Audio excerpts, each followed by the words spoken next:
Sometimes these pictures unfairly have a bad reputation, other times they may be viewed as a little too gimmicky, and there are even times where simply we all need to loosen up and embrace the weird and the wacky. So with that in mind, I'm Andrew from What Culture Horror, and here are 10 more horror movies you constantly have to defend loving. Number 10. Teeth. Okay, yes, it's a vagina monster, and no one will argue that Teeth is a masterpiece, but there is a lot more going on under the bonnet of this 2007 movie. Teeth follows a story of a young girl who practices abstinence. However, she soon discovers a strange abnormality within her body, an abnormality known as vagina dentata, i.e. she has teeth inside a vagina. Aha, we've established that bit, okay.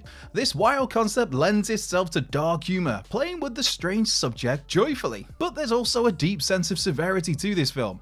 This heroine's unlikely power gets put to good use against bad people, and you jump for joy whenever she uses her gift to enact karmic justice. Yes, the basic idea seems inherently goofy on paper, but Teeth does a great job of exploring themes of bodily autonomy, female agency, and a whole bunch more. Number 9. The Lords of Salem. Oh, Rob Zombie. Is he a genius? Is he an unhinged maniac? Is he somehow both and neither at the same time? Yes, Rob Zombie's movies are always a little rough around the edges, at best. So how does his take on Satanism and witches stand? Well, it sure is something. The Lords of Salem follow Sherry Moon Zombie because of course it is, it's a Rob Zombie film, she's in them all. And she plays Heidi here, a recovering drug addict and DJ who receives a strange music record that kickstarts a series of supernatural events, including, amongst other things, a tentacle-armed devil.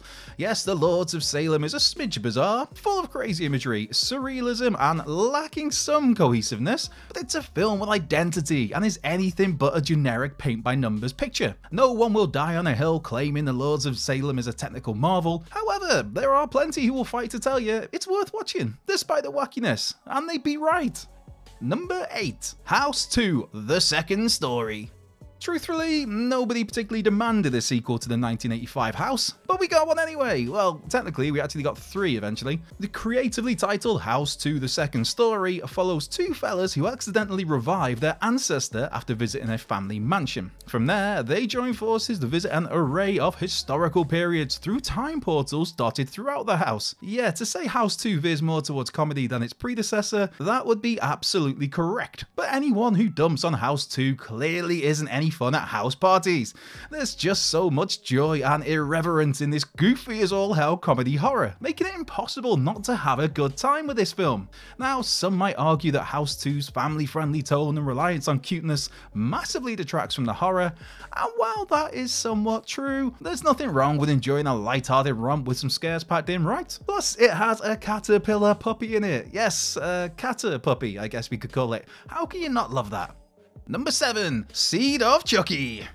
Firstly, for those not watching the Chucky TV series, please do so as soon as you possibly can. It's absolutely magnificent and you will not regret it. But while that series has been excellent throughout, not quite so thoroughly excellent is the Child's Play movie franchise. A mixed bag of a franchise. One particular Child's Play movie that often gets slammed the most is 2004's Seed of Chucky. The 5th Child's Play film, Seed follows Chucky and Tiffany's kid Glenn as he resurrects his parents from the dead. From there, they launch a deadly tirade on Hollywood in delightfully ludicrous ways. Sure, the eccentric nature of Seed of Chucky soured some, but it's nothing if not a raunchy, entertaining romp of bloodshed, meta humor, and some nice character development for the property. Character development that has since been further fleshed out in the Chucky TV series and in the 2 movies which eventually followed Seed. Number 6. The ABCs of Death. A good anthology movie is like a birthday cake for horror fans, except that every slice is a different flavour. Sometimes that's good, sometimes that's bad. It may sound delightful, but sometimes these flavours don't get enough time to hit your taste buds just quite right. And sadly, that's something that a lot of the shorts in the ABCs of Death suffer from, as the movie's 2 hours consists of short films for every letter of the alphabet. Not only is that a lot to take in, but some of those shorts go very, very, very weird. From directors from across the whole globe, the ABCs of Death has some pretty outlandish things, such as a duck-based snuff film, farting Japanese schoolgirls, and a lady battling to flush a turd. Hey, we've all been there. Yes, it's a wildly uneven ride, but fans of bizarre horror experiences have plenty to lap up with the ABCs of Death and its sequel, and that sequel's kind of spin-off that they did. Number 5. Repo, the Genetic Opera. Convincing a skeptical friend to watch Repo the Genetic Opera tends to go a little something like this. Isn't this cool? It has singing and violence. Sure, the editing is quite bad. Okay, it is tonally jarring. And yes, you're right, the plot is jumbled. And the lip syncing is noticeably awful. Alright, let's just stop already. But Repo is a lot of fun. It harbors a host of issues, yes, and that may put some people off. But if that wasn't bad enough, it also comes in right off the bat with a tough sell due to its incredibly niche format, as in Repo the Genetic Opera is a fully sung rock opera horror set in a world where the majority of the population has died of organ failure, and the company loans healthy organs for a price. And if you can't pay that price, hey, that's where the Repo Man comes calling. And no, he is a lot more terrifying than the Repo Man seen in the WWF in the 1990s. Unlucky Barry Darso. Number 4. Piranha 3D. Right, so there's a scene in Piranha 3D where one of the killer fishes bites off a fella's penis and burps it out. And because this was all rendered in beautiful 3D, that dong is right in your face. So if you're expecting Jaws, you've definitely come to the wrong place with this one. A loose horror comedy remake of the 1978 Piranha, this 2010 film follows a deadly invasion of razor-toothed piranha during spring break. There's no pretense to Piranha 3D, and it does not at all shy away from being a bombastic, self-indulgent gore fest, brimming with outrageous kills, ridiculous comedy, scantily clad models, quirky characters, and some absolutely absurd set pieces. Not all horror has to be artsy and intelligent, and sometimes, like in the case of Piranha 3D, it's good to just sit back and watch something a bit daft, and this is absolutely 1000% daft. Number 3. Slither. When thinking of the work of James Gunn, most people will immediately think of the Guardians of the Galaxy movies, the Suicide Squad, and that Peacemaker TV series. But way before getting tangled up in capes and tights, the filmmaker got his start with the ooey gooey folks over at Troma. Let's give Troma some love, yes please.